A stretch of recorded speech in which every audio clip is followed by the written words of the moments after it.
Some guys are wearing masks, so I can't tell who they are. A lot of guys, there's no numbers. Some guys do have their uniforms on with numbers. A lot of the minor league squad is working out. I believe they're working out with 60 guys, and then before they go into play, they'll start cutting these guys down. There is also a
but that's a whole other story. But they still have to play them. They're going to have to play the Dodgers. Dodgers are a tough team. I don't see any reason why they're not another contender again. The Padres are coming up. I don't know what to really think about the Arizona Diamondbacks. They're an iffy team. So are the Colorado Rockies. The Angels, if they stay healthy, they're going to be a team to watch for. I think a lot of teams, or a lot of people have kind of written them off because they've been kind of dismal in the last few years. But if Shohei Ohtani is healthy, if Trout plays, he was questionable. He was talking about, he's expecting kids. So, he's going to want to be there for that, whether that means he's out for the entire season or just part of the season. That could be a huge factor with the Angels being contenders. They made some moves, and, I expect them to show up, especially with Shohei Ohtani, not just as a DH, but also as a starter. The guy's a beast. What they call him, the Japanese Babe Ruth. The guy's a double threat. He can pitch, he can hit. And he hits for power. He's, people talk about Madison Bumgarner. Madison Bumgarner is no Shohei Ohtani. And Bumgarner's a horse. The guy's he's one of the best players in the game right now still. I got to give that guy credit. They're not a great team. I'm probably going to get interrupted with several calls from my kid at this point. The Mariners, I don't really see them competing too tough this year. You never know. You can always, it's a short season. People might be, working for something this year. Maybe they're looking for a new contract. Maybe they're looking for something else. Sorry. There's a lot going on. There's only one guy watching. I don't know who it is. Hey, but say hello. If you got questions, got comments, throw them at me. I'm not going to be doing this for too long if people aren't engaging quite yet. Like I said, we are kind of limited out here with time. They don't let media stay for the whole workout. But, this is a division that the A's can win. They have a lot more opportunities as well because I'm going to sit down. The A's have a lot more opportunities because one, I do believe that the Western Division, both AL and NL, is pretty tough. Especially the AL West. Like I said, the Astros, the A's, and the Angels are going to be the teams to watch. Besides the Dodgers, I don't know how tough the Giants are going to be. I don't. We could see a breakout year from the batting practice has started.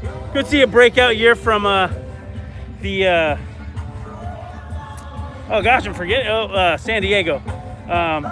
They've made some pickups. They picked up beginning of last season. They picked up Manny Machado. They grabbed Jurickson Profar from the A's. He was dismal last year, but he could come through this year. Who knows? And then you have they picked up the guy I really hoped that would be here for the A's this season, which was Jorge Mateo. He had a phenomenal year in Las Vegas last year. He got injured late last year. I was really hoping he'd be part of the call-ups, and he was supposed to be, but he didn't. Like I said, he was injured, so he didn't come through and wasn't able to give to the team, and that's a tough one. But hey, we got some guys out here. There's Frankie Montas, and I don't know who that is. Frankie Montas. Get the pitchers starting to warm up here. We got BP going on. Maybe if I get lucky, a ball will drop next to me here. Probably not. That cage is pretty protective. So there's a lot of guys out here just doing nothing. A lot of these, I don't know how to pronounce if it's +1 effect or whatever. It's Daniel Megden. But that's a thing that Tony Kemp, I know, has started up here. So I want to look into that before I comment on that too much. But yeah, we got pitchers starting to come up here and warm up. A few guys there. I believe that's Joaquim Soria. The big guy here with the long hair, it's not AJ Puck. AJ Puck cut his hair. I can't remember whether they were calling him Baby Thor. Real cool guy. Gave my kid a ball and signed it in Las Vegas. But I can't remember his name. So many names to have to remember. I just wait until the season starts cutting people. There's Matt Chapman.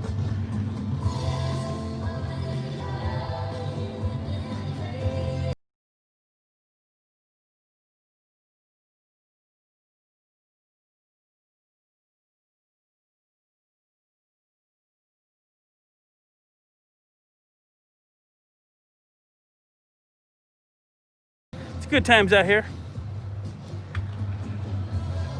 So what are you guys doing? You guys excited for baseball? You want them to call it. You don't want even to happen. Numbers are on the rise. There's more people now with COVID-19 than there were, at the height of, when they started locking all this stuff down and reopening it. At the reopening, that's the word I'm looking for. The height of the reopening. There's more people now who are sick than when it was reopening. This is craziness. NBA is screwed. So many of their, not just guys, but top guys who are contracting COVID-19 in the bubble, at a Disney World or whatever they call it. They can't even contain those dudes. Hopefully, baseball is a little easier to contain. Maybe these guys can. Oh, I'm trying to show you the ball going out. Maybe these guys can contain themselves and maybe not being locked up in a little place will be a little easier to not want to escape and mess with questionable people or party or any of that other stuff. Hopefully these guys take it seriously. I haven't heard too much with hockey. They're getting ready to start up here again, but I've got to question what's going on with the NBA. Hopefully baseball gets going. Like I said, it's supposed to be like next week. Again, they have the 2 exhibition games with the Giants, and then they'll get started, I believe, against the Angels on the 23rd. Maybe it's the 24th. Could be wrong. I just know it's going to be on ESPN, so I got to make sure I paid for my subscription so I can watch the game. If I'm lucky, I'll be here. But anyways, I'll give you guys back some of this. Oh, no, never mind. And then, the A's put out a tweet the other day, basically that they're, was it a tweet? Anyways, they maybe it was an interview, but they're still 100% in on Howard Terminal. So there was a lot of questions about whether COVID-19 would affect the money and how that would affect, going forward with a new stadium. But it seems like everything's full steam ahead, even though it might be delayed because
I'm lucky enough to be here. So I'll see you guys next time, and keep checking in with Zenny62, and hopefully I'll see you guys again very, very soon. Peace.